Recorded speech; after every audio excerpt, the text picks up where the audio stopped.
It's not a normal thing, being inside a metal box under the water, upside down. Nervous is a very normal thing for people to experience. It looks like a scene from an action movie. Underwater, upside down, buckled securely into their seats. This is deemed to be amongst the most high-risk training, but realistic training for any emergency response training you can do anywhere around the world. For thousands of workers, this training is mandatory. FIFO workers, TV news crews, even some government ministers must know how to get out of a helicopter if it goes down over water. What these people have to go through just to be able to go and work offshore is this is the sort of training that they have to do. Mike Gillespie heads IFAP's Offshore Survival Training Centre here in Fremantle. We've had people that have come back here to do the training that have been involved in helicopter ditches, and they'll all tell you that if they didn't have this training, they would have been lost. Without it, inside the world-class facility is this state-of-the-art simulator, a replica of the aircraft used in WA's oil and gas industry. probably the best helicopter simulator for this sort of training that you can get in the world. It's a purpose-built helicopter simulator that was designed many years ago in Canada. With classroom work complete, students await their final exam, their practical helicopter underwater escape training.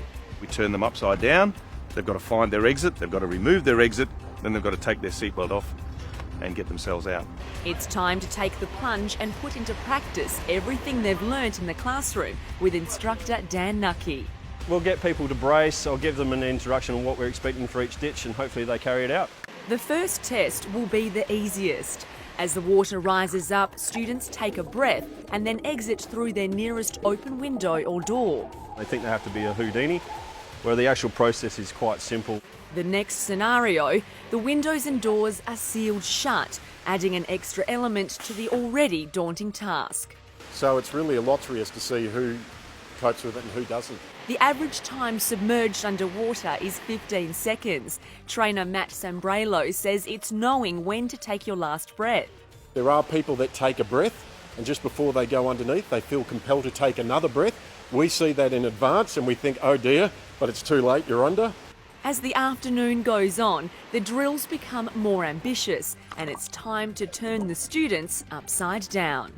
It's not a thing that we're used to doing as human beings, being flipped around in an enclosed capsule upside down in the water. Completely different, and you're going to be the water up your nose if you're not careful. So. Yeah, it completely changes everything because you float towards essentially what is the bottom of the helicopter rather than the top, so you've really got to understand how you're getting out of there. In the event of an emergency landing, you won't get to choose the time of day, so if being flipped and dipped isn't enough, there's these. We put blackout goggles on some people if they think it's not extreme enough. They want a bit of an extra challenge. Most were happy to take it to the next level. For others, it was already challenging enough. Because it induces a lot of anxiety in individuals, leave your ego out in the courtyard. Some people are comfortable with this, some aren't. Matt has seen some of the most confident swimmers still panic and says completing this kind of training is a feat in itself.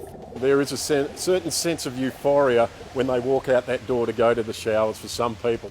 Today, it's all smiles for these soggy certificate holders.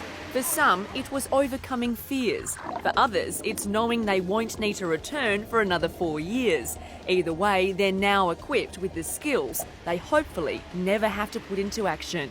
They still get worked up a bit when they're coming back again because they can remember it from the first time. They didn't enjoy it the first time and they're not looking forward to coming back and doing it again.